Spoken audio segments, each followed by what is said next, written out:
జై శ్రీరామ్.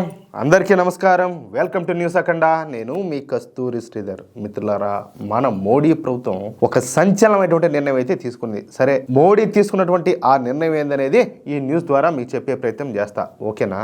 మనది కొన్ని వేల సంవత్సరాల చరిత్ర కలిగినటువంటి గొప్ప దేశం. అసలు చెప్పాలంటే ఇప్పుడు మన సనాతన ధర్మం అనేది ఎప్పుడు పుట్టిందో తెలియదు, అంటే ఎప్పుడు ప్రారంభమైందో తెలియదు. అలాగే నా దృష్టిలో అయితే మన దేశ చరిత్ర ఎప్పుడు స్టార్ట్ అయిందో కూడా తెలియదు. అర్థమవుతుందా? అదనమాట విషయం. సంస్కృతి సాంప్రదాయాలలో, ఆచార వ్యవహారాలలో మనల్ని మించిన వాడు మరొకడైతే లేడు. ఏది కొంతమంది చెప్తా ఉంటారు కదా, పేరుగా మా దేవుడు మాత్రమే దేవుడు అని. అది సర్లే, అది వాళ్ళకే వదిలేద్దాం. కానీ సంస్కృతి సాంప్రదాయాలలో, ఆచార వ్యవహారాలలో మాత్రం మనల్ని మించిన వాళ్ళు ప్రపంచంలో మరొకరు లేనే లేరు. ఇది నేను చెప్తున్నా. ఇది నా అభిప్రాయం, నా వ్యక్తిగత అభిప్రాయం ఇది. సరేనా? మన దేశానికి కొన్ని వేల ఏళ్ల చరిత్ర అయితే ఉండాలి. అంటే అతి పురాతనమైన నాగరికత మన దేశానిదే. అటువంటి మన దేశం ఎప్పుడు, ఎక్కడ, ఏ సమయంలోనూ ఎవరికి కూడా తల వంచలా, తల దించలా. అప్పటి మన రాజుల దగ్గర నుంచి ఇప్పటి మన నరేంద్ర మోడీ గారి వరకు నికార్సైనటువంటి ఏ హిందూ కూడా విదేశీ శక్తుల ముందు శిరస్సు వంచలా. కావాలంటే తలపడినారు, వీరమరణం పొందినారు, కానీ ఎవరి దగ్గర తలవంచలా. అది మన సనాతన ధర్మంలో ఉన్నటువంటి గొప్పతనం. అలాంటి మన దేశాన్ని ఇప్పుడు ఒకడు బెదిరించే ప్రయత్నం చేస్తున్నాడు. వాడే డొనాల్డ్ ట్రంప్. నిజానికి ఈ డొనాల్డ్ ట్రంప్ మన దేశానికి, మన హిందూ సమాజానికి, మన ప్రధాని నరేంద్ర మోడీ గారికి అత్యంత మిత్రునిగా ఉంటా వచ్చినాడు. మీరు కూడా చూశారు కదా ఎలాంటి స్టేట్మెంట్లు ఇస్తా ఉన్నాడో. మొదటి విడత ఈ అమెరికా అధ్యక్షునిగా పనిచేసినప్పుడు డొనాల్డ్ ట్రంప్ భారతదేశంతో స్నేహపూర్వకంగానే ప్రవర్తించినాడు. కానీ రెండోసారి అమెరికా అధ్యక్షుడైన తర్వాత ఈ డొనాల్డ్ ట్రంప్కు వేపకాయ అంతా వెర్రికి నెట్టేది. చెప్పాలంటే వేపకాయ అంతేం కాదు, గుమ్మడికాయ అంత అని చెప్పినా కూడా ఏం ఆశ్చర్యమేం లే. అందుకే భారత్తో సహా ప్రపంచ దేశాల మీద ఈ పన్నుల మోతం మోగిస్తున్నాడు. డొనాల్డ్ ట్రంప్ రెండవసారి అమెరికా అధ్యక్షునిగా ఎంపికైన తర్వాత అమెరికా భారతదేశ సంబంధాలు బాగా దెబ్బతినిపినాయి.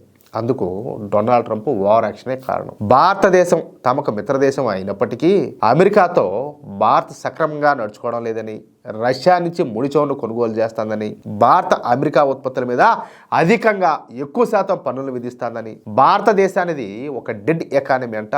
డొనాల్డ్ ట్రంప్ మన మీద 50% పన్నులను అయితే విధించాడు. దీంతో అమెరికాతో వాణిజ్యం చేసే దేశాల లిస్టులో డొనాల్డ్ ట్రంప్ అధిక సుంకాలను విధించిన దేశం భారతదేశమే మొదటి స్థానాన్ని ఆక్రమించింది. ఈ డొనాల్డ్ ట్రంప్ మన భారతదేశాన్ని తక్కువగా అంచనా వేసినాడు.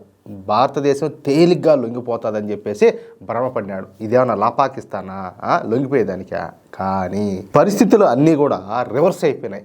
భారతదేశం ఎవరికి తల వంచదని, భారత్కు రష్యా మిత్రదేశం అని, భారత్ ఇక ముందు కూడా రష్యా నుంచి ముడి చమురును దిగుమతి చేసుకుంటుందని, భారత ప్రభుత్వం మన దేశంలో రైతుల ప్రయోజనాల కోసం మాత్రమే పనిచేస్తుందని, ఈ విషయంలో ఎవరి మాట కూడా వినే ప్రశ్న లేదని చెప్పేసి ప్రధాని మోడీ గారు బాగా కొట్టేట్టు స్పష్టంగా తెలియజేశారన్నమాట. అంతేకాకుండా ఇప్పుడు కొత్తగా అమెరికాకు 2 షాకులు ఇచ్చినారు. అదేమయ్యా అంటే, రష్యా అధ్యక్షుడు పుతిన్కు మన ప్రధాని మోడీ గారు ఫోన్ చేసి మాట్లాడినారు. అది కూడా దాదాపుగా గంట సేపు చర్చలు జరిపారంట ఫోన్లో. ఈ క్రమంలో రష్యా అధ్యక్షుడు పుతిన్ను ప్రధాని మోడీ గారు భారతదేశానికి ఆహ్వానించారు. భారత్తో రష్యా సంబంధాలు కొనసాగుతాయని, రష్యా నుంచి ఇకపైన కూడా ఆయిల్ను, అదేవిధంగా ఆయుధాలను కొనుగోలు చేస్తామని చెప్పి రష్యా అధ్యక్షుడు పుతిన్కు మోడీ గారు హామీ ఇచ్చినారు. దీంతో డొనాల్డ్ ట్రంప్కు తల తీసేసినట్టయింది. ఇకపోతే మన దేశ రక్షణ శాఖ మంత్రి అయినటువంటి రాజ్నాథ్ సింగ్ గారు ఈ నెలలో అమెరికాలో పర్యటించాల్సి ఉన్నది. అది కూడా 5 రోజుల పాటు రాజ్నాథ్ సింగ్ గారు అమెరికాలో పర్యటించాల్సి ఉన్నది.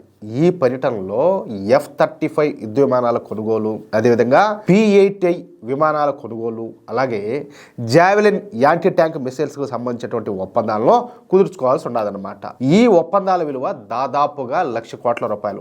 1-2 కాదు, 1,00,000 కోట్ల రూపాయలు. ఇక ఈ ఒప్పందాలకు సంబంధించినటువంటి అన్ని ఏర్పాట్లను ఇరు దేశాలు కూడా ఇప్పటికే చేసేసినాయి. ఓకేనా? కానీ డొనాల్డ్ ట్రంప్ మన భారతదేశం మీద కక్ష గట్టి 50% పన్నులు విధించడంతో ఇప్పుడు రాజ్నాథ్ సింగ్ గారు తన అమెరికా పర్యటన అయితే రద్దు చేసుకున్నారు. 1,00,000 కోట్ల విలువైనటువంటి ఈ ఒప్పందాలను హోల్డ్లో పెట్టేశారు. భారత్ పైన అమెరికా విధించేటువంటి సుంకాలను తగ్గించే వరకు అమెరికా పర్యటన చేసేది లేదని చెప్పేసి రాజ్నాథ్ సింగ్ గారు తేల్చి చెప్పినారు. దీంతో ఇప్పుడు ఈ డొనాల్డ్ ట్రంప్ కు దెబ్బ మీద దెబ్బడినట్టు అయిపోయింది. ఏది ఈ మూలిగ నక్క మీద తాటికాయలు పడినట్టు దెబ్బ మీద దెబ్బడినట్టు అయింది అనమాట. పైగా అమెరికా డిఫెన్స్ సంస్థలకు నష్టాలను చేకూర్చినట్టయింది. వీడు నిజంగా నేను చెప్తున్నా కదా, అమెరికాను సర్వనాశనం చేసరికి వచ్చేట్టున్నాడు డొనాల్డ్ ట్రంప్. ఏ ఊరికే నేరాల అది విషయం. అయితే 1,00,000 కోట్ల రూపాయలు అంటే తమాషా. ఇప్పుడు ఆ నష్టం అంతా ఎవరికి? అమెరికాకే కదా. అది విషయం. మిత్రులారా, ఈ న్యూస్ కనుక మీకు నచ్చినట్లయితే ఖచ్చితంగా ఈ న్యూస్ నలుగురికి షేర్ చేయండి. అదేవిధంగా ప్రతి ఒక్కరు కూడా మీ యొక్క అమూల్యమైనటువంటి అభిప్రాయాల్లో కామెంట్ రూపంలో తెలియజేయండి.